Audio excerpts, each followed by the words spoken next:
Bon, bah écoute, Laurent, en tout cas, je te remercie pour ce live et ravi de voilà qu'on puisse échanger, partager justement ton expérience auprès du public.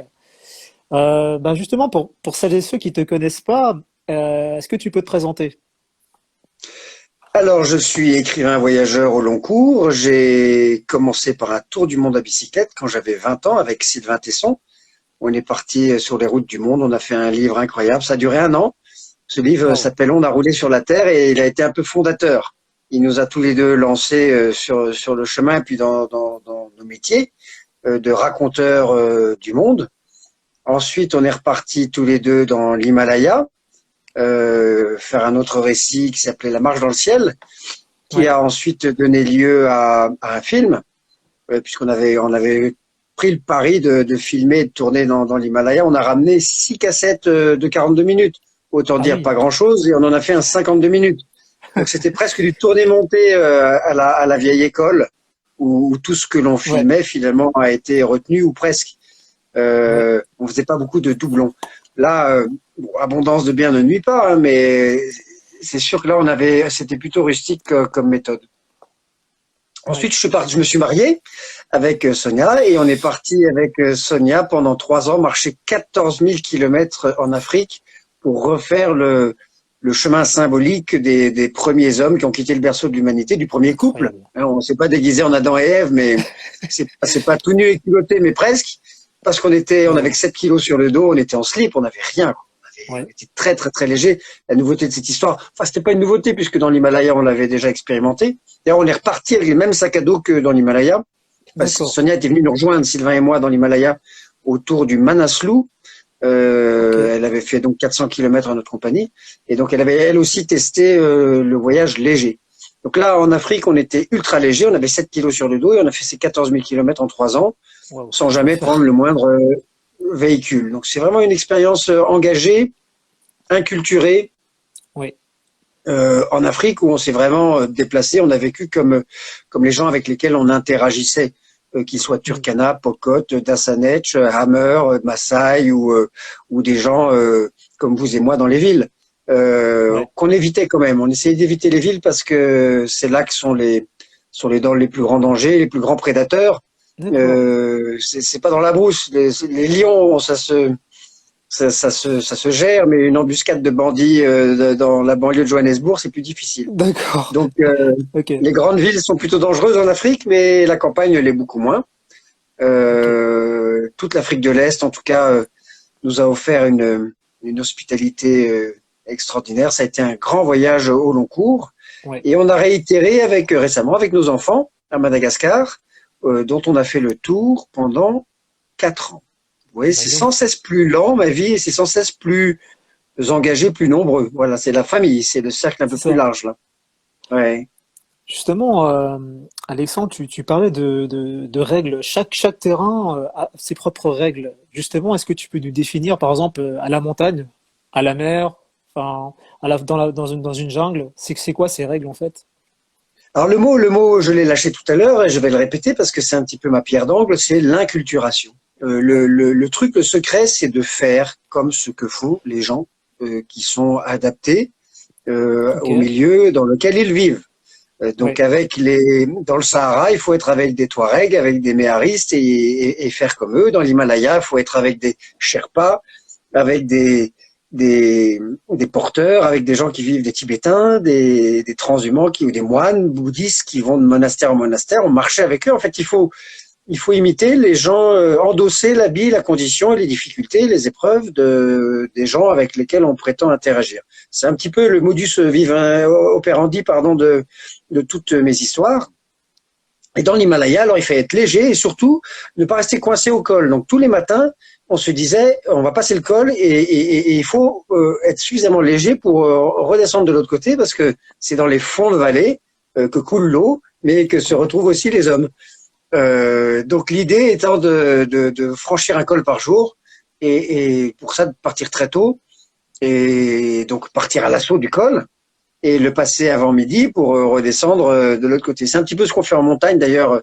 Il faut toujours gagner le sommet d'une montagne avant 11 heures parce qu'il faut donner de la marge 10 heures, 11 heures. Après c'est trop tard. pouvoir se donner la marge de redescendre parce que c'est à la redescente qu'ont lieu les accidents, c'est à la descente que les descentes sont plus difficiles. Redescendre, c'est plus difficile que grimper.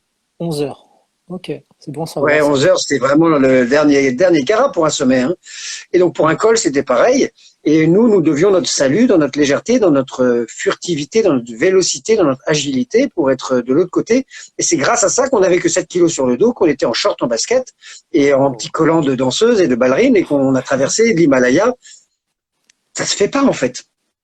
Mais quand vous marchez dans un col enneigé avec un moine qui est en tongs, et qui n'a rien, qui n'a même pas Ça le sac à oriente, dos de 7 ça kilos que vous oriente les avez, choses.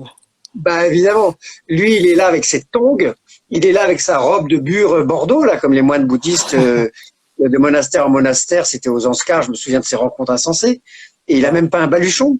Bon, il faut dire que lui il connaît le chemin, il sait où il va. Ouais, Il n'a pas de surprise. Nous on est dans l'inconnu. D'ailleurs, ce soir-là, je crois qu'on a dormi dans ce monastère, il me semble-t-il. d'accord. Donc voilà. Alors en Afrique, c'est pareil. À Mada, figurez-vous, on avait adopté le mode de transport des campagnards dans les montagnes, Ouais, qui est la charrette tirée par oui. des zébus, parce que Ça, c'est c'est incroyable ça. vraiment l'outil à tout faire des Malgaches. Ouais, Chaque famille de paysans malgaches a sa charrette et sa paire de zébus. Ils s'en servent pour labourer leur champ, dans lequel ils plantent du maïs éventuellement, pour passer la herse dans leur rizière, parce qu'ils ont tous un petit lopin de rizière, oui.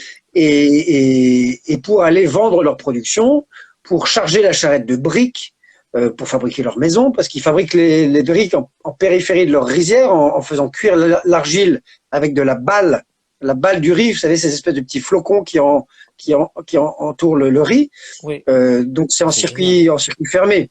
Ok. Et c'est une vraie d'ailleurs, un petit aparté, c'est une vraie problématique, c'est manger ou s'héberger.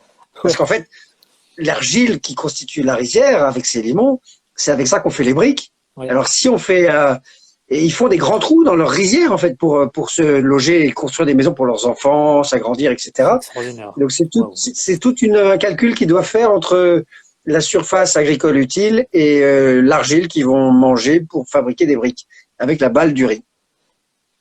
Donc la charrette, ça transporte de la boue, ça transporte des sacs de ciment, c'est un tombereau en fait. Et nous, ça Énorme. transportait tous nos bagages et toute notre sécurité alimentaire parce qu'on ne voulait pas du tout dépendre de ces gens qui sont parfois très pauvres ou qui Ouais. sont, comment dirais-je, en flux tendu du point de vue de la production.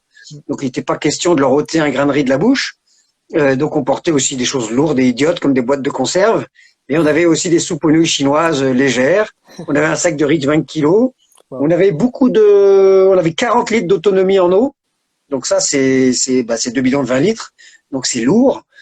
Plus des bagages, parce qu'on avait les drones, puis on avait l'école, on avait des bouquins, on avait une pharmacie énorme pour les enfants parce qu'on voulait pas qu'ils tombent malades. Donc voilà, on était plus chargés. C'était un peu l'inverse de tout ce qu'on avait fait dans le passé.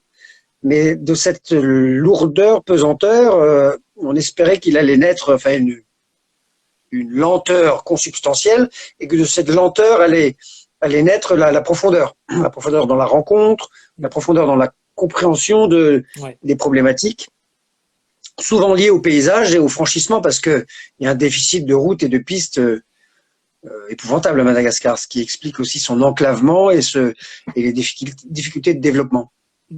Justement, Alexandre, toutes ces connaissances que tu as acquises sur le terrain, est-ce que j'imagine, tu t'es documenté avant, mais par exemple, pour parler à divers peuples, enfin, comment tu as fait? Tu as appris sur le moment? Parce que j'imagine, il y a des codes qu'on connaît pas, du coup, dans d'autres tribus, En peuples, effet, enfin, il est vital d'apprendre la langue ou les rudiments de la langue dès le ouais, début et de se mettre en mode je suis là pour apprendre la langue ouais, avec un petit carnet dès les premiers mots. Bonjour, ouais, comment vous appelez-vous? Je m'appelle, voilà mon projet, voilà ce que je fais. Donc, dès le premier jour, ça commence comme ça. Donc en France, à Madagascar, pardon, le français est quand même pratiqué, c'est la deuxième langue, enfin c'est la langue officielle. ouais, Donc c'est pratiqué par les élites et par tous les gens qui sont allés à l'école et dans la capitale. Donc quand on est à Tana, on parle français, on n'est pas perdu. Après, quand on quitte Tana et qu'on est dans la brousse, c'est une autre histoire. Plus ouais. personne ne parle français.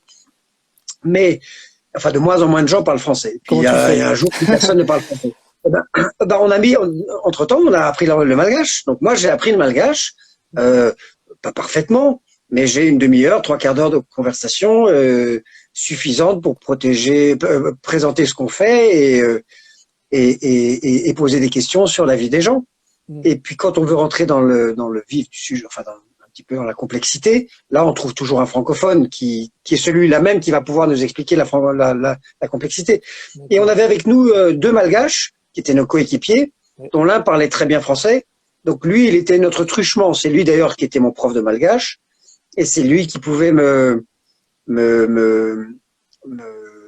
m'apprendre ou me faire comprendre des choses où j'étais un peu lost in translation, quoi. Il était le décrypteur, le décodeur surtout d'incompréhension culturelle, de blocage, de peur, de choses difficilement explicables. Lui était là et il nous expliquait les choses parce que à Madagascar, il y a énormément de croyances. On peut appeler ça des superstitions, mais c'est surtout des croyances structurantes qui régulent et qui règlent la vie des gens. Donc il faut les respecter, il faut les savoir, il faut les avoir, comment dirais-je, comprises. Alors apprises, non, on a, comment dire, on n'était pas docte, on n'avait pas lu, on était un peu une terre vierge en arrivant à Madagascar. Et dans mes voyages, j'essaie de rester candide et vierge justement pour apprendre sur le terrain. Sinon, on y vient avec plein d'a priori, plein d'idées préconçues, une grille de lecture que je crois, moi, biaisée, faussée. Parce qu'elle a été reconstruite en France par des gens idéologisés au service d'une cause ou telle autre. Voilà, moi j'ai fait Sciences Po et j'ai lu plein de livres sur la planète et sur la politique, etc. Et quand j'ai vu le monde et que j'ai fait le tour du monde à bicyclette, je me suis dit mais le hiatus est immense, quoi. Quel est le rapport entre tout ce que j'ai appris et les réalités de terrain que je constate au quotidien? Donc ça m'a mis tout de suite la puce à l'oreille dès 20 ans. Et depuis lors, je préfère apprendre comme un reporter les réalités de la bouche des gens auprès de qui je vais la collecter. Justement, pour les personnes qui souhaitent, parce que tu parles de mode de vie, hein, c'est un mode de vie, hein, c'est pas une vocation comme ça, mais je pense que selon toi, c'est un métier aussi. C'est un métier aussi, ouais, exactement. Tu parles enfin justement, tu parles de l'action. Est-ce que c'est plus difficile d'être dans l'action ou d'être justement d'emmagasiner des connaissances? Parce que souvent, quand on emmagasine des connaissances, tu vois, on voit les choses de manière beaucoup plus grande que la réalité. Pour toi, en faisant les choses, tu t'es rendu compte de quoi en fait? Que c'était beaucoup moins difficile? Ah ben, je conçois pas l'un sans l'autre. L'un pour moi c'est comme le pédalier qui entraîne une roue. Et je fais pas du monocycle, quoi. J'ai pas les pieds sur l'axe. Ouais. Non, c'est très important pour moi. D'ailleurs, je voyagerais pas si je pouvais pas écrire au retour. C'est mon métier. Ouais. Je suis écrivain voyageur et j'ai besoin de voyager pour écrire et j'écris pour relater mes voyages. Je n'écris pas de romans et de fiction comme ça artificielle. C'est très enraciné dans le réel. Et je voyagerais pas si on m'empêchait d'écrire ou de prendre des photos ou de relater mes voyages. Enfin, je voyage pas d'ailleurs, ça m'intéresse pas. Je suis pas un vagabond, un nomade. Enfin, j'ai fait que 3 voyages dans ma vie. Le tour du monde à vélo, l'Himalaya, l'Afrique, un quatrième voyage. Ce sont vraiment des voyages au long cours. J'essaie de redonner du sens au déplacement de soi et que ça apporte quelque chose dans la compréhension du monde, justement. Là où j'étais déçu à Sciences Po, j'espère par mes livres apporter un regard nouveau, plus ancré dans le réel. Alors c'est très subjectif, évidemment, c'est la subjectivité de l'observateur, mais c'est signifiant quand même. Donc moi j'écris des livres, ils sont là d'ailleurs. Oui, ils sont là. Je suis entouré de mes livres, il y en a partout. De toute façon, dans cette maison, j'ai plus de 5000 livres. Et les histoires sont vivantes. Justement, quel conseil tu donnerais aux personnes qui veulent se lancer? Écrire. Évidemment, il faut tenir un journal. Vous savez, c'est vrai pour une jeune fille dans sa chambre qui tient un carnet intime, et c'est vrai pour un entomologue qui va sur le terrain avec chasser les papillons. C'est vrai pour quelqu'un qui aime aller à la pêche. Il faut qu'il écrive ses sensations, ses prises, le fait de relâcher les trucs qu'il a pris en catch and release. Ce qui est intéressant, c'est tout ce qui est la relation entre les choses. C'est pas les choses en soi. C'est la relation entre les choses qui fait la littérature et qui fait la poésie de la vie. Donc Voilà le conseil que je donne, c'est écrire en toutes circonstances. Voilà, le support téléphonique Instagram, euh, très phénoménologique, très daté, très superficiel, d'autant plus que maintenant on trafique les photos, est parfaitement lacunaire et insuffisant. L'écriture, le verbe, l'intelligence est là pour créer essayer de restituer la complexité, le tissu du réel. Ouais. Voilà, sur Insta, on peut pas encore partager des parfums. Mais par la littérature, des sensations, Ouais. et des parfums, on peut le faire. Alors moi, je découvre qu'on peut faire des vidéos sur Insta, c'est génial. Ça y est, je fais partie des jeunes maintenant. Ça y est. Et peut-être que ma fille qui se refuse à me faire une formation sur Insta est en train de m'écouter actuellement, ça serait pas C'est mal. génial. Du coup, Alexandre, en parlant voilà, de ce qui se passe aujourd'hui, la situation actuelle, toi, avec tout ton bagage, ton expérience, que conseillerais-tu justement aux personnes pour gérer ça, cette peur, ce stress pour certaines personnes, hein, je parle, j'imagine que certaines personnes ne stressent pas, d'autres stressent, mais ceux qui sont angoissés, qui se sentent seuls, justement, toi tu connais bien la solitude, quels conseils tu leur donnerais? Carpe diem, hein. Vous êtes vivant, soyez heureux. Alors évidemment, il y a des gens qui perdent leur emploi, Ouais.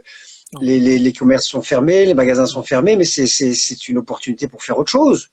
Vous avez enfin du temps pour faire du piano. Tant que vous ne mourrez pas de faim et que vous avez encore l'électricité chez vous et que vous n'êtes pas surendetté, alors là, évidemment, il y a des situations critiques. Chaque cas est particulier. Mm.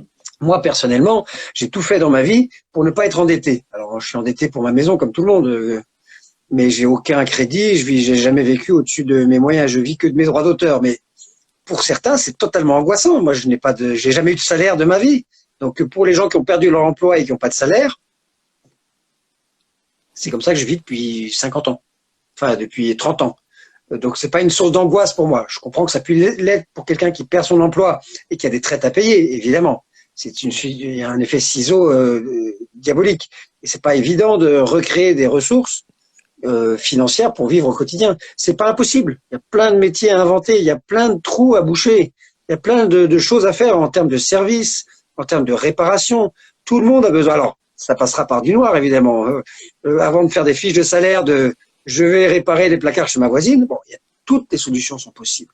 On peut même rentrer dans des sociétés qui font ça. Mais ça va commencer par, je crois que si la crise doit se poursuivre, ben, il faut prendre exemple sur l'Afrique. Le secteur informel, des milliards, enfin 1 milliard, des millions, des centaines de millions d'Africains n'ont pas de salaire. Vous savez quel est le pourcentage des Malgaches qui ont un salaire? Steven? Ouais, je sais pas. Dites un chiffre. Allez-y. Allez, je vais dire La 30. population malgache en âge de travailler. J'aurais dit 30%, allez, comme ça. Beaucoup moins? 15. Beaucoup moins? Ah ouais, 8, Moins 5. 5. C'était 4, mais je remets en cause ce chiffre. Je vois que c'est plutôt 5. Donc ça comprend les fonctionnaires et ça comprend les gens qui travaillent dans des entreprises et qui ont des salaires, donc une retraite. Hein. D'accord. Et les autres n'ont pas aucune assurance de revenus que celui qu'ils vont procurer, générer. Enfin, ce sont des auto-entrepreneurs, agriculteurs, vendeurs, des brouillards. Alors, Ok. je dis pas que c'est un modèle. Je dis pas que, au contraire, c'est un anti-modèle. C'est difficile, mais des millions de gens réussissent à être heureux, à survivre, à élever leurs enfants, leur famille, avec des difficultés. Évidemment, je prends toujours des précautions oratoires pour qu'on me reproche pas ce que je ne dis pas. Mais des gens vivent et alors on va réapprendre nous à vivre, enfin transitoirement peut-être, ou peut-être de plus en plus, on sera de plus en plus nombreux, vivre de ces secteurs informels qui vont devoir s'instituer chez nous pour survivre, tout simplement. On a bénéficié d'un État-providence depuis 60 ans, mais avant la Seconde Guerre mondiale, enfin avant la Seconde Guerre mondiale, avant le plan Marshall et avant l'institution de la retraite, de la répartition et de l'assurance et de tous ces systèmes de redistribution, ben les Français ont vécu 2000 ans. Hein. Et aussi l'aspect entraide. Est-ce que tu as vu, il y avait beaucoup plus d'entraide Évidemment. dans ces pays-là que par exemple ici? Oui, mais je crois qu'on est les mêmes êtres humains, donc on a le même potentiel de solidarité et d'humanité. Il y a aucune fatalité qui nous empêcherait de nous entraider. D'ailleurs, moi, je vois beaucoup. Alors, ça correspond aussi à une soif parce qu'on est tellement confiné chez soi on a soif de l'autre et de la rencontre, et on va vers les autres plus spontanément que lorsqu'on était pressé, timé, C'est et ça. qu'on devait être opérationnel, efficace. Ouais. Là, les gens ont plus de temps et du coup, bah, je crois, s'écoutent, sont plus curieux et vont à la rencontre de l'autre. Non, il peut Ouais. en sortir beaucoup de choses très positives de ces drames et de ce Covid. Mm. La mutation de la société, effectivement, retrouver la subsidiarité, ça aussi c'est un principe très important. Ouais. Le local, Ouais. tout le monde en parle. Il y Exactement. a 10 ans, c'était une idée qui n'était défendue que par le Front National. Ça s'appelait la préférence nationale. C'était tout de suite taxé d'infamie. Et aujourd'hui, on a un gouvernement de gauche socialiste qui dit exactement la même chose. On va relocaliser, on va faire travailler en priorité les industries françaises, on va arrêter de faire Mm. fabriquer des médicaments, des masques et tout ça en Chine, ailleurs, et on va essayer de refaire Ouais. travailler les forces vives de la nation. Voilà, la même idée était taxée d'infamie il y a 20 ans, et aujourd'hui, elle est la voie du futur. Justement, Alexandre, avec toute ton expérience, toutes les rencontres que tu as effectuées, qu'est-ce que toi tu as appris sur l'être humain? L'être humain, il est assez simple en fait. Il fonctionne de la même façon. Il a besoin de sécurité, d'amour, de nourriture et d'être près de ses proches. Donc partout sur Terre, j'ai partagé ce plus petit radical commun d'humanité. Je l'ai partagé avec tous, même dans l'axe du mal. J'ai été en Afghanistan, j'ai été en Iran, j'ai été dans tous les stands de la planète. J'ai été T'as dans survécu? quel pays encore? Oui, voilà. Oui, non, j'ai été en Irak. J'ai été partout et partout j'ai trouvé des humains extraordinairement accueillants, généreux et qui aiment rire et qui aiment accueillir, qui aiment être hospitaliers Ouais. partout, même en France. Donc il suffit d'avoir les clés, il suffit de, c'est la démarche, la démarche passe partout. C'est l'idée qu'on véhicule, c'est l'image de soi qu'on véhicule aussi. C'est pas quelque chose qu'on doit rencontrer facilement à Ibiza. Si on va à Ibiza pour chercher ce que j'imagine. Donc mais quand on est sincère et qu'on a une démarche et un projet, Ouais. je regardais là sur une de vos vidéos ce jeune homme incroyable qui est coach et qui est parti avec sa bicyclette et qui fait de l'équilibre à bicyclette chez les gens en jonglant, Ah, etc. Clément Et Leroy. qui, Ah oui, voilà, il est extraordinaire. extraordinaire. Et Oui, déjà il a un tel sourire, il a ouais, une telle pêche, une telle énergie que on peut ouais, pas lui refermer la porte au nez, à moins d'être soi-même une huître, à moins d'être une huître et d'avoir un problème. Il est extraordinaire. Bon, ouais, le tour du monde à bicyclette qu'on a fait avec Sylvain, c'était pareil. On avait nos deux vélos. ouais. On n'était pas en équilibre, mais on jonglait, on faisait de la flûte. C'est Et c'était génial. pas du pipeau, c'était rigolo. C'était Ouais. chouette. C'était des airs locaux, souvent, qu'on apprenait. Mm. Et on faisait des exercices de main à main, comme des troubadours, en fait. C'est génial. Et on était accueillis partout et ça a très bien marché. Ça a été ce voyage-là qui nous a lancés. On a fait le tour du monde avec 1 500 euros. Alors Wow. arrêtez de dire là qu'il faut des moyens. Au contraire, il faut des non-moyens. C'est quand vous aurez des moyens que vous ne ferez plus rien. Il faut des non-moyens pour développer d'autres ressources d'imagination, des ressources humaines, des ressources pour, pour, pour, pour créer la fête, quoi. Et pour rendre la chose possible. Nous, on n'avait pas de sponsor, on avait une bourse qui nous a payé les billets d'avion Ouais. transatlantique et transpacifique. Et pour le reste, on s'est débrouillé, je sais pas comment, de l'air du temps, on vivait. D'accord. Ah, c'est intéressant. Dans l'Himalaya, on avait pareil, on avait, je crois, 1 500 € de budget pour 6 mois de folie. Wow. Quand on accepte de se priver de tout, de toute façon à Madagascar, là encore, on n'avait pas de moyen de transport puisqu'on avait la charrette, enfin on n'avait pas besoin de voiture avec de l'essence dedans. On avait, on n'avait pas l'hôtel, donc sauf quand on nous invitait, c'est arrivé. Quand on vit sobrement, on comprend ce que c'est la sobriété heureuse, on est Ouais. très heureux. On n'est pas dans la dépense du toujours plus, d'avoir plus pour dépenser plus, pour en profiter moins. Exact. Du coup, ouais. J'imagine que, Donc c'est pas les moyens, c'est l'idée qui compte. Et dans à ouais. Madagascar, on avait plus de dépenses évidemment parce qu'on avait 2 employés, on avait 4 zébus, on avait cette charrette. Wow. Il fallait acheter plein de choses tout le temps, de la nourriture, mais que de la nourriture. On Mm. n'achetait pas de services. Ouais. Sauf si quand on était aidé, il fallait rétribuer les gens, des piroguiers, des gens qui nous poussaient ou des gens qui nous ont aidés ont été systématiquement rétribués. Mm. Euh, donc non, il a fallu un budget. Là, c'était 1 500 € par 1500 mois euros. qu'on dépensait là. D'accord. Et Et ouais, toujours pas de sponsor, pas de fortune personnelle. On avait une maison ouais, et on louait la maison et la moitié du loyer allait à la banque et ok. l'autre moitié nous servait à vivre à Madagascar. Allait à la banque pour rembourser l'emprunt. Ah, parce qu'on pose souvent la question, comment un aventure, enfin, tu te considères d'ailleurs comme un aventurier, un écrivain, tu te considères comme, Écrivain, voyageur, ouais, aventurier, réalisateur, parce qu'en fait on fait des ouais, films et on écrit des livres.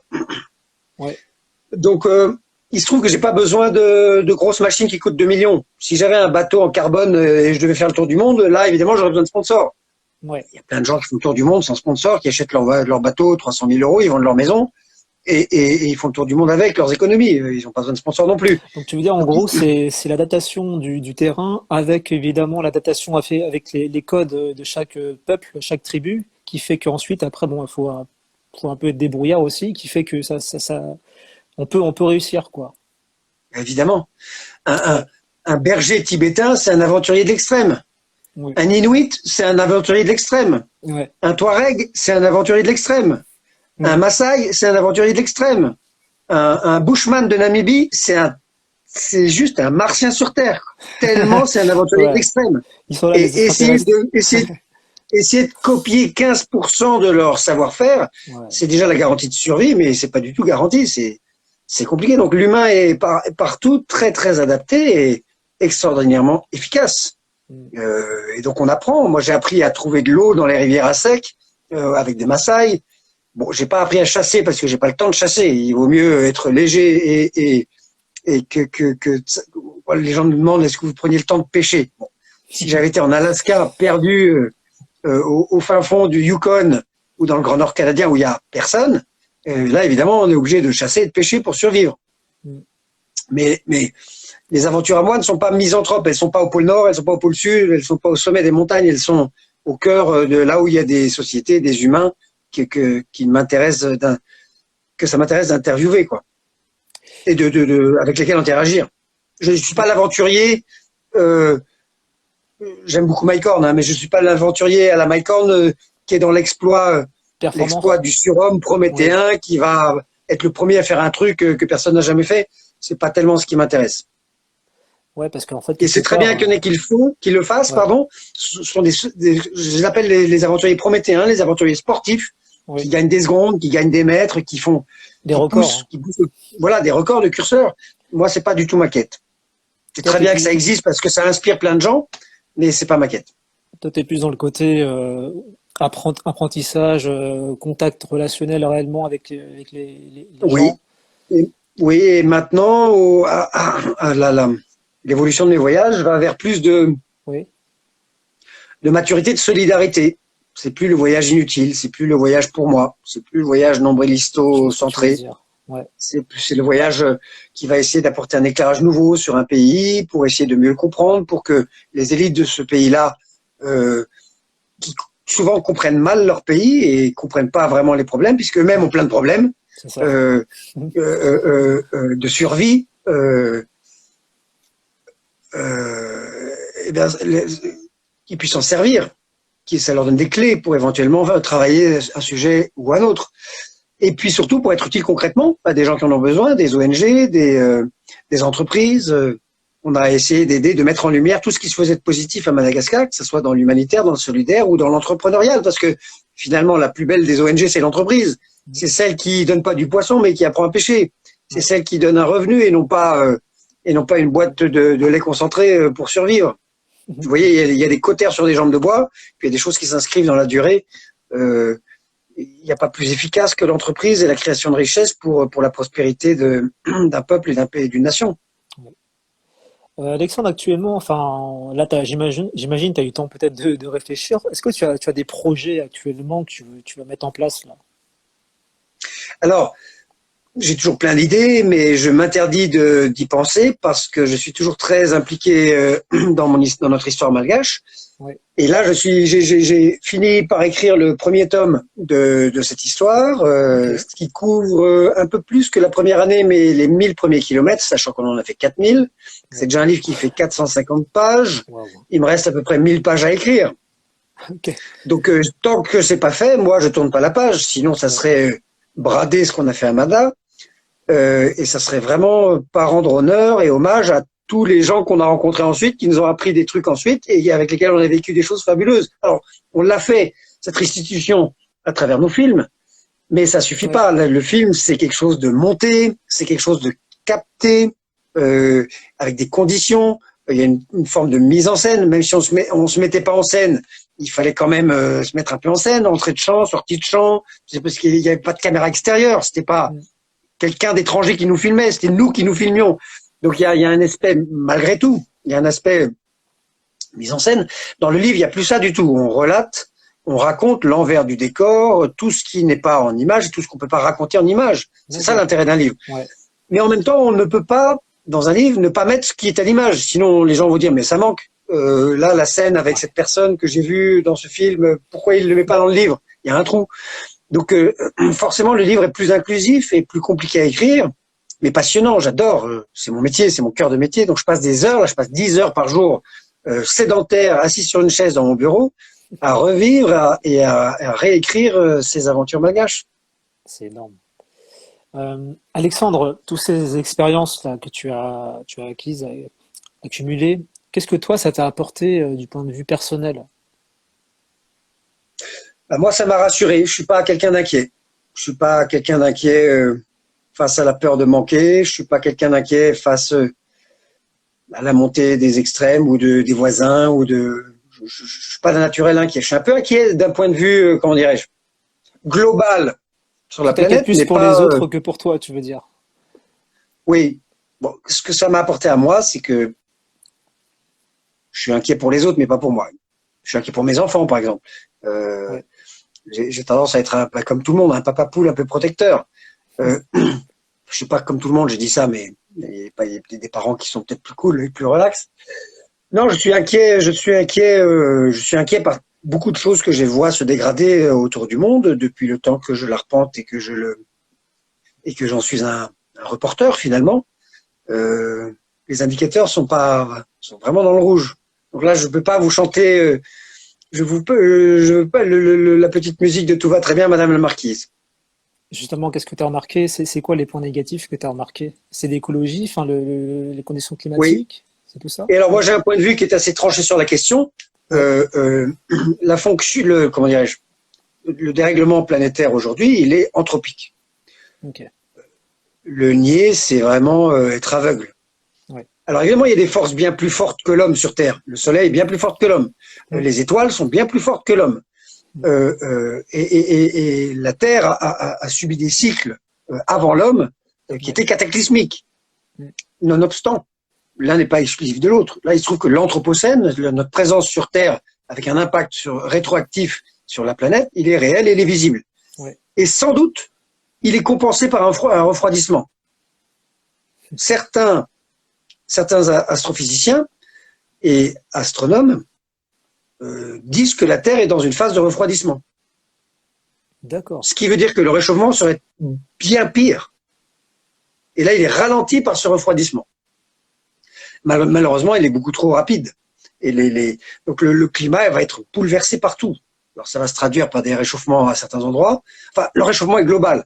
Et il va y avoir des tempêtes et des refroidissements à certains endroits. Nous, l'Europe, par exemple, on risque de connaître une ère presque glaciaire, parce que si le Gulf Stream disparaît à cause de la pompe aspirante autour du Groenland, eh ben on sera plus réchauffé par le Gulf Stream et on est à la latitude du Québec. Ouais, parce que tu parles de refroidissement, mais pourquoi dans certains endroits on dit que ça fond, la glace fond, Non, non, globalement, c'est le réchauffement. ouais, Mais ça se traduira, par exemple, en France, par un refroidissement, parce qu'on d'accord. est à la latitude du Ah, Québec. ok, ouais, L'Europe occidentale est tempérée que grâce au Gulf Stream. Et le Gulf d'accord. Stream va être détourné, c'est prévu, il ralentit, Ouais, il est détourné par la différence, la baisse de la différence thermique entre les eaux de surface et les eaux de profondeur en mm, Arctique. Alors là, comme ça fond en Arctique, il y a moins de différence, donc il y a moins de pompes aspirantes, donc le Gulf Stream va baisser. Et si le Gulf Stream vient plus qu'en Europe, on aura des températures comme parfois à Boston, 2 mètres de neige sur la côte américaine. Mais ça se radoucit au Canada. Moi, j'ai grandi au Canada, j'avais -52. J'ai eu un record à -52 à Québec. Donc c'est fini, ça. Il n'y a plus moins 52 à Québec. Il y a moins 20, moins 15, C'est vrai. parfois moins 32, une fois par été, et c'est hiver, mais c'est fini tout ça. Donc ce que je veux dire par là, c'est que je suis vraiment inquiet sur les grands chamboulements qui vont se produire parce que la mer, elle monte. Pour toi, Moi, je l'ai constaté à Madagascar. c'est foutu. Pour toi, c'est foutu. Non, c'est pas foutu. Le vivant va vivre et les humains vont pas disparaître. Mais Amsterdam va être sous l'eau, Londres va être sous l'eau, New York va être sous l'eau, et les villes, les méga tentaculaires villes d'Asie vont être sous l'eau. Et bon, ça va se déplacer, ça va créer des cataclysmes économiques titanesques et démographiques titanesques. Bon, ça c'est inéluctable. Pour moi, c'est inéluctable. Mais alors, à quel horizon, j'en sais rien. Ça va pas s'inverser en tout cas. Il y a des effets de retard. C'est dans 50 ans, c'est dans un siècle, j'en sais rien. C'est des phénomènes catalytiques. Je pense qu'un jour, ça va se faire en une nuit. Venise se retrouvera les pieds dans l'eau vraiment, et puis le niveau ne baissera plus. Justement, les explorateurs, j'imagine, c'est une famille. Vous avez du coup alerté les gouvernements, les politiciens. Est-ce qu'ils sont Non, non, réceptifs justement à oui, votre mais moi je expérience? suis rien. Je suis quantité infinitésimale. Il y a des gens qui font ça très très bien. Yann Arthus Bertrand, Cyril Dion, tous les films, tous les grands films, Al Gore, enfin tous les grands films qu'on a C'est pas ont assez. conscientisé déjà les politiques qui ont. Ouais, Le problème, c'est, et Hubert Reeves le dit très très bien, c'est le concept NIM 2 et NIM BY. ouais. Not in my term of office et not in my backyard. Mm. Donc pour les hommes politiques, c'est pas dans leur terme of office, c'est pas dans leur jardin. Et c'est pas dans leur horizon court. Donc c'est très difficile de s'engager pour le mandat du futur président. Mm. Et les présidents sont des gestionnaires du quotidien et de la catastrophe permanente. On ne le voit que trop avec notre régime présidentiel actuel, où on se demande s'il y a un pilote dans l'avion, quoi. Il n'a pas de destination, il gère le quotidien, avec toutes les erratiques, avec toutes les incohérences dont on est tous témoins, hallucinés. Donc on ne comprend pas. Il n'y a pas de capitaine qui tient une barre, là.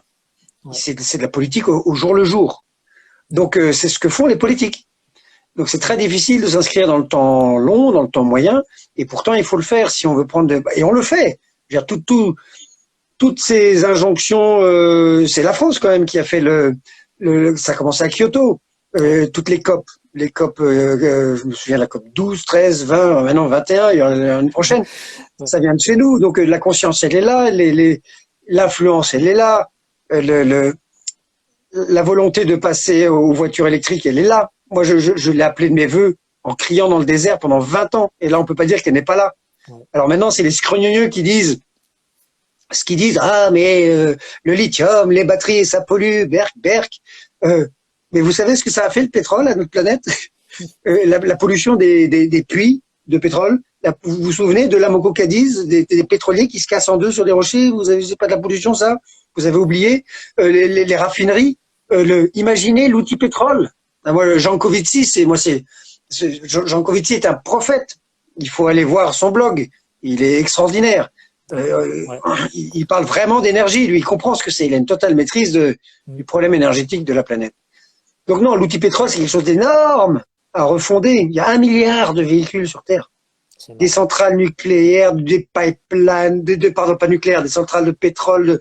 Tout ça, il faut le refondre en quelque chose de plus vertueux. Ouais. Ce qui fait que, paradoxalement, moi, je suis pas du tout anti-nucléaire. On a besoin du nucléaire pour continuer à utiliser de l'énergie non carbonée pour essayer de trouver une autre énergie. Parce que trouver une énergie de remplacement, il va falloir beaucoup d'énergie. Le soleil, pas assez. Bah oui, on ferme Fessenheim et on ouvre 3 centrales à charbon. C'est absurde. C'est même criminel. C'est débile. Mm. De toute façon, il faut arrêter de s'acharner contre le nucléaire. Ça n'a pas d'avenir, le nucléaire. Il y a que 80 ans, et maintenant 70 ans, puisque la dernière fois que je l'ai écrit, c'était il y a 10 ans. Il y a plus que 70 ans d'uranium sur Terre pour faire fonctionner les 500 réacteurs de la planète. Donc l'uranium, ça appartient au passé, mais on en a besoin. Et on va recycler. On va trouver les moyens de recycler ces déchets nucléaires. Le plutonium, par exemple. On va trouver d'autres modèles de centrales. Ouais. Et puis la fusion. Vous avez vu que aujourd'hui, les Chinois ont essayé leur tokamak, la fusion nucléaire. Enfin voilà. Je m'éloigne un petit peu du sujet, mais tout ça pour vous dire que quand on essaie de marcher intelligemment, on se documente sur le monde, et on voit tout ça. Le monde entier fonctionne à la bouse de vache et au charbon de bois. Je veux dire, 4 milliards ou 5 milliards d'individus ne survivent que comme ça. Ouais. Donc il va falloir trouver des solutions pour ces gens-là aussi. T'as À toujours eu Madagascar, cet tout le monde esprit-là. fonctionne au charbon de bois. C'est pour ça que les forêts disparaissent. Elles ne sont pas pillées par les méchants multinationales. À Ouais, on y Madagascar, croit. les forêts, elles sont détruites par les gens qui en ont besoin pour cuire leur riz. C'est tout. C'est intéressant ce que tu viens de dire, parce que souvent on attaque souvent les multinationales, les Ah, entreprises, alors, je mais dis pas que c'est pas vrai. Ce qu'elles font en Indonésie, oui. Ce qu'elles font au Brésil et dans l'Amazonie, oui. Mais pas partout. À ouais, Madagascar, il n'y a c'est pas de ça. multinationales qui pillent le pays ou qui ravagent ses forêts. Alors oui, il y a Ambatouvy, il y a 40 hectares de forêts qui ont été détruites. Oui. C'est triste, oui. Mais c'est 15% du budget de l'État, grâce au nickel et au cobalt dont on a besoin. On va pas arrêter de manger avec des couverts en inox. Ou alors il faut retourner aux couverts en bois, je sais pas. Il faut, c'est une question, c'est le bénéfice-risque, c'est comme en médecine, quoi. On peut pas tout interdire non plus. Je suis pas un écologiste idéologique forcené. J'essaie d'être pragmatique et réaliste. Justement, dans l'écologie, ce que je remarque souvent, moi, tu sais, sur le plateau, on met souvent des spécialistes, mais on met pas justement des personnes qui, tu vois, des spécialistes, c'est-à-dire des minéraux, enfin, tu sais, des gens vraiment qui connaissent vraiment la matière, tu vois, qui pour moi la Moi, solution, parce je suis passionné par le secteur primaire ouais, et justement la physique des matériaux, les matériaux, le bah, c'est réel. ça, c'est ça, bah, c'est ces gens-là qu'on devrait inviter, je pense, sur un plateau, parce qu'eux, ils connaissent vraiment bah, l'utilité de ces matériaux, ils les connaissent beaucoup mieux que nous, en fait, et je pense qu'ils ont Ce qui a beaucoup tué la plus planète, de, ce qui a ouais, tué la planète dans les 40 dernières années, le mont ouais, vivant, hein, ouais, depuis que je suis né, mm, depuis 70, c'est les gesticulations.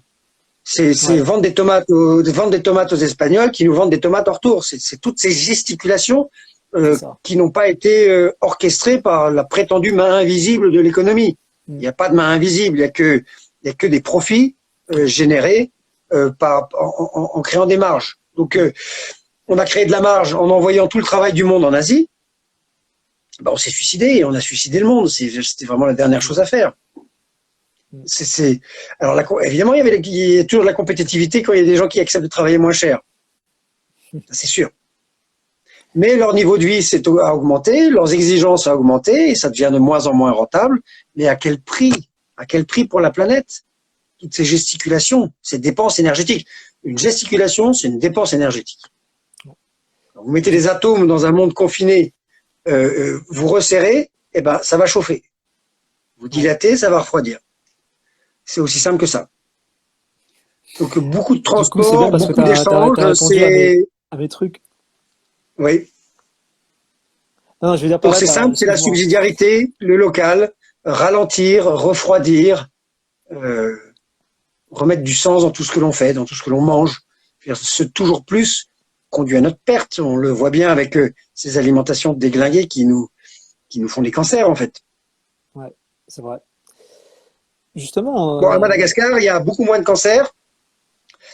Ils sont pas soignés du tout, ouais, donc on meurt plus tôt. ouais, Mais la vie des gens est simple. Elle n'est pas forcément souhaitable, hein, elle est dure. Hein.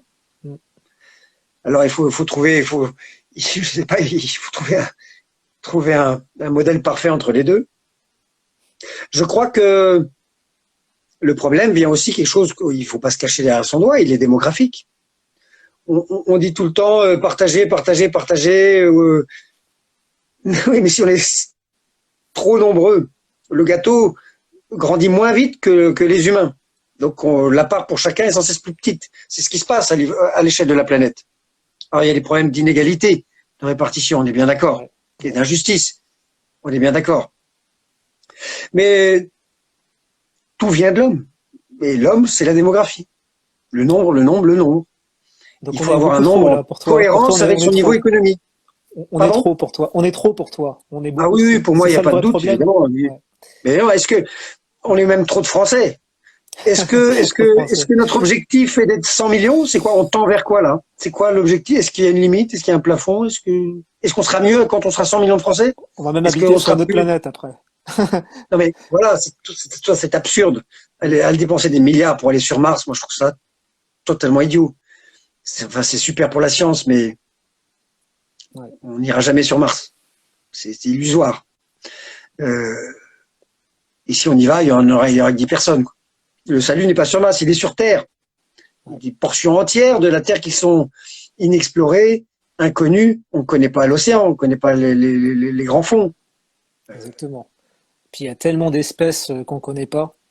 Mais mon Dieu, la sixième Bon, extinction, elle est en route. C'est dramatique de notre vivant, de mon vivant insignifiant. ouais, J'aurais vu tout ça.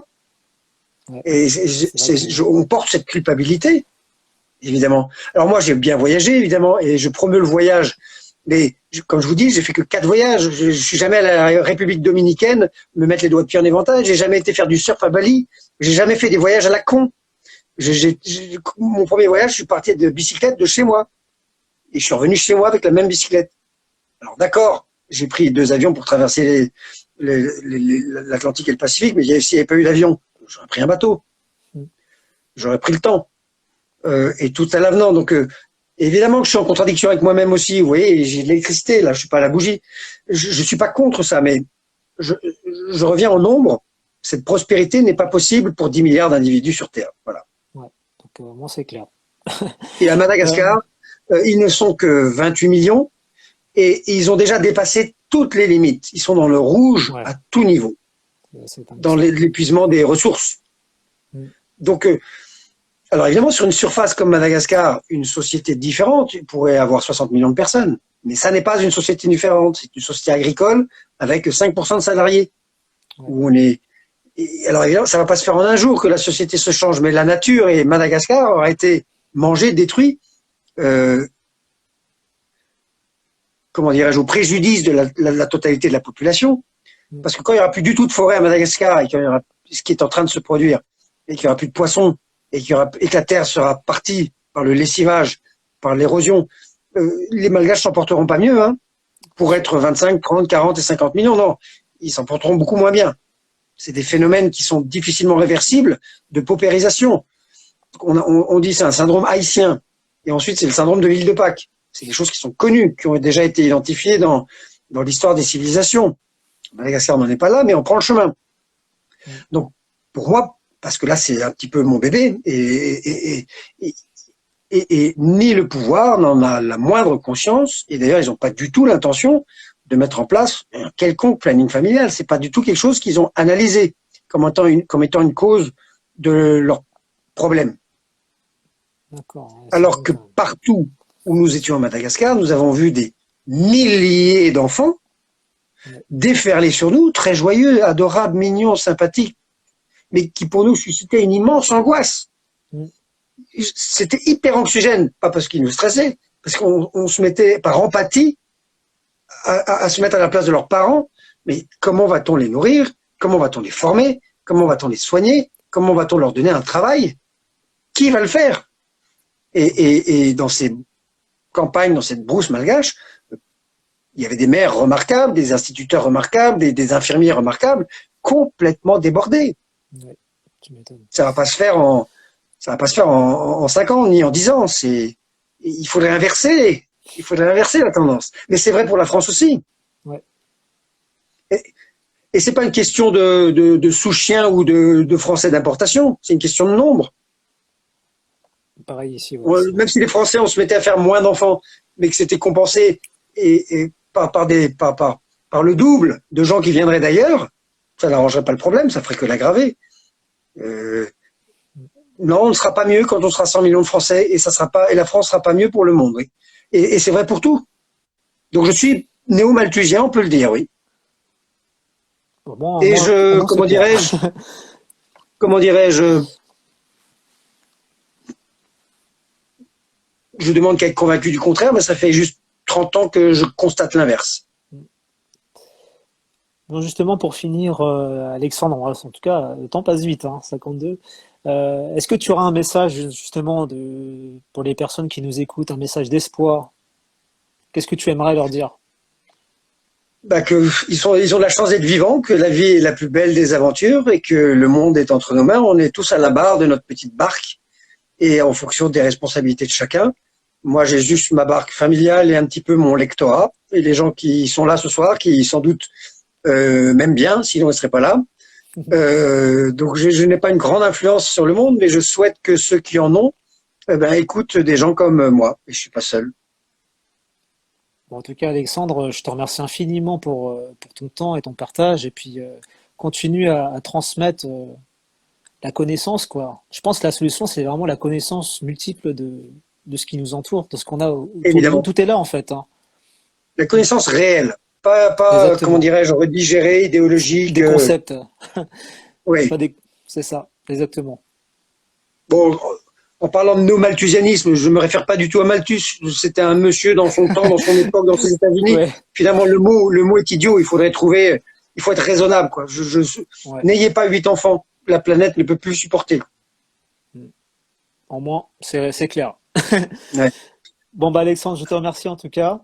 Et puis, je remercie aussi toutes les personnes qui nous ont écoutés. Après, si vous avez des questions aussi, n'hésitez pas à les poser, hein. Et bah écoute, hein, Alexandre, nous, on va peut-être se revoir aussi pour une prochaine émission. Avec plaisir. Avec plaisir. S'il y en a qui ont été indignés ou au contraire enthousiasmés par ce que j'ai écrit, ben, je suis disponible, pas sur Insta, mais enfin si sûrement. Je sais même pas si on peut s'écrire sur Insta, non mais Tu as sur un mon site site internet. internet, je veux dire, Oui, les oui, nouveaux notre sites. site internet Ouais, madatrek.com ouais. et la page Facebook éponyme Alexandre Poussin Madatrek. Et puis vous trouverez tous les contacts qu'il faut. Et puis en fait, moi, je passe ma vie à écrire tout ça, donc Ouais. aller à la source. Le livre qui est le plus, comment dire, synthétique sur cette pensée plurielle et composite, Oui. c'est Marche avant. C'est le livre que j'ai écrit en 2010, qui est un Ok. peu mon midlife crisis book, Ok. le livre de mes 40 ans, et qui résume un petit peu ça. Il y a un chapitre dédié justement à l'énergie, un chapitre sur l'écologie, le changement climatique, un chapitre sur comment j'ai rencontré Sonia, un chapitre sur d'où ça me vient tout ça, mon enfance, où est-ce que j'ai grandi au Très Canada, intéressant. le Ouais. scoutisme, j'ai l'impression de faire du scoutisme encore avec ma charrette à Madagascar, avec le service, avec la disponibilité, avec l'accueil, avec l'aventure, avec le. Donc il y a un côté, voilà, dans Marche avant, il y a un petit peu, d'ailleurs, c'est cette dynamique aussi, on n'a pas le choix, on peut pas faire marche arrière. Et comment dire, j'ai pas un discours passéiste, nostalgique du passé. Hein, faut pas si notre avenir, il est en avant, il est pas en arrière. Mais on peut Ouais. prendre des recettes et on peut s'inspirer de ce que faisaient nos aïeux, euh, en- qui avaient réussi, comment dire, qui étaient résilients et qui étaient heureux. Mm. Exactement. Regardez des films en noir et blanc avec Rému, les vieux films de Pagnol, vous verrez la France heureuse. C'est vrai. Hein, c'est des gens qui avaient pas Netflix et qui n'avaient pas Exact. une voiture hybride qui coûte des centaines, des dizaines et des dizaines de milliers d'euros. Et la 2 chevaux, c'était Exact. bien. Ouais. L'avenir de la voiture, c'est des 2 chevaux en fait, mais des petites voitures électriques avec peu d'impact et qui dureront longtemps et qui s'useront pas. Mm. Quand vous savez qu'une Tesla fait 1 million de kilomètres sans changer de pièce, C'est énorme. il n'y a pas photo. Ouais. On peut faire, je crois, 500 000 kilomètres sans user ses plaquettes de frein. Ah bah ouais, les garagistes vont être un peu en colère. Je pense, ouais. C'est-à-dire qu'on récupère l'énergie, on freine plus. C'est juste magique. Non, non, mais l'avenir, il est radieux, il est merveilleux. Mm. Bah, en tout cas, Alexandre, ah tiens, il y a une question pour toi. Est-ce que vous prévoyez de faire dédicacer votre livre ou pas à cause du Covid?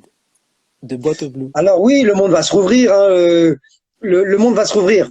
Tout a été vraiment bien orchestré. Le vaccin arrive et maintenant on va pouvoir tous repartir comme des poulets vaccinés et on va pouvoir interagir les uns ensemble. Je suis pas du tout inquiet. Moi, le monde va se rouvrir. On sera vacciné ou pas. Alors là, est-ce qu'il y aura une ségrégation entre les vaccinés ou les pas vaccinés? Ça semble se profiler. C'est un peu touchy comme sujet.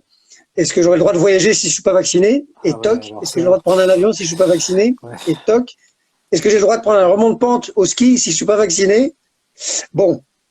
Est-ce que le Ils disent vaccin que va c'est nous pas tuer? J'en sais rien. obligatoire, mais Ouais. quelque part, On ça va l'est voir ce qui nous aussi, quoi. réserve. Mais en tout cas, Ouais, le monde va se rouvrir parce que ça peut pas continuer longtemps ce confinement. je pense aussi. C'était une opportunité. Moi, je me suis mis au piano. Ah, C'est c'est une cool. opportunité pour les gens. Ils auraient dû apprendre une langue étrangère, tiens, en profitant de leur confinement. J'espère qu'ils ont réglé leurs problèmes familiaux et qu'ils ne sont pas trop aggravés à cause du confinement. Non, Ouais. toute épreuve est une